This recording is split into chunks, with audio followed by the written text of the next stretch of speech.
Topic ఏంటి అంటే mangoes, రసాయనాలతో పండిన మామిడి పళ్ళని ఎలా ఐడెంటిఫై చేయడం అనేది మన టాపిక్.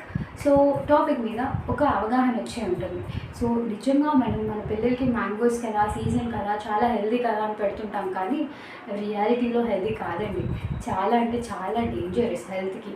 ఎందుకు అంటే ఫస్ట్లీ దాన్ని పండించడానికి ఫస్ట్ ఏం చేస్తారు అంటే ఒక ట్రే పట్టుకొస్తారు. ట్రేలో మామిడికాయలని ఆర్గనైజ్ చేస్తారు. సరిగ్గా ఆర్గనైజ్ చేసిన తర్వాత దాంట్లో ఒక పౌడర్, కాల్షియం కార్బైడ్ అని ఉంటుంది. సో ఆ పౌడర్ని పేపర్స్ ఉంటాయి కదా, పేపర్స్లో వేసి దాన్ని ఫోల్డ్ చేసి అక్కడక్కడ మామిడికాయల మధ్యలో పెడతారనమాట.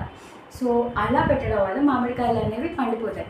సో ఇలా పండిన మామిడికాయలు మార్కెట్లో మనకి సేల్ చేస్తున్నాం.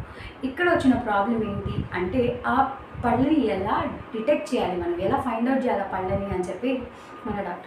సో ఆ పళ్ళని ఎలా ఫైండ్ అవుట్ చేయాలి అంటే remember one thing. First thing మీరేం గుర్తుపెట్టుకోవాలి అంటే ఆ పండ్లు పండిపోతాయి ఓకే, కానీ ఆ పండిన ఎల్లో కలర్ అనేది అనీవెన్గా ఉంటుంది. లైక్ ఇప్పుడు ఇక్కడ మామిడికాయ ఉందనుకోండి, ఒక దగ్గర ఎల్లో ఉంటుంది, ఇంకో దగ్గర ఎల్లో ఉండదు.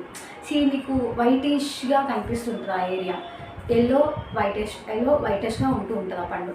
సో మీరు అది ఈజీగా ఐడెంటిఫై చేయగలరు. అండ్ నెక్స్ట్, ఆ కాయ సాఫ్ట్గా ఉండదు,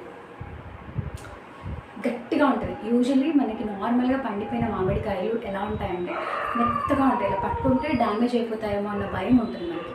సో కానీ ఈ ఫ్రూట్స్ అలా ఉండవు, ఇలా పట్టుకుంటే చాలా హార్డ్గా తగులుతాయి. మీరు గుర్తుపెట్టుకోండి, మనకేంటి అంటే ఒక పండు